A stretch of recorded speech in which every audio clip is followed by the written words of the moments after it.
റെക്കോർഡിട്ടു. ഇതെൻ്റെ ആദ്യത്തെ വ്ളോഗാണ്. ഞാനൊരു പുതിയൊരു സീരീസ് സ്റ്റാർട്ട് ചെയ്യുവാണ്. ഈ സീരീസിൽ ഞാൻ കറക്റ്റായിട്ട്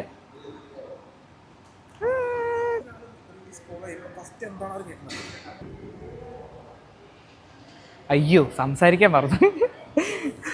അത് കട്ട് ചെയ്യണ്ട വലിയിട്ട്.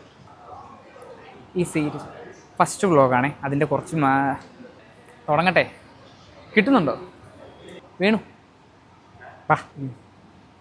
ഞാനും വേണുവും കൂടെ, അതായത് ഒരു നോർമൽ ബിഗിനറായിട്ട് എങ്ങനെയാണോ വർക്കൗട്ട് ചെയ്യാൻ ഒരു ജിമ്മിൽ വരുന്നത് അതുപോലെ ഞങ്ങൾ വരും. ഇപ്പം ഞങ്ങൾക്കൊരു ട്രെയിനർ വേണമല്ലോ പറഞ്ഞു തരാൻ എങ്ങനെയാണ് ചെയ്യേണ്ടതെന്ന് അറിയാൻ വേണ്ടി. ട്രെയിനർ സാർ ആദ്യമേ വീഡിയോ എൻഗേജ് ആക്കാൻ വേണ്ടി വരാം. പാട്ട് ഓഫാക്കാമെന്ന് ചോദിച്ച്. പാട്ട് ഓഫാക്കാമെന്ന് ഓണാ കാണാവോ അവരെ? ഓക്കെ ആണോ? ഇനി തുടങ്ങാം.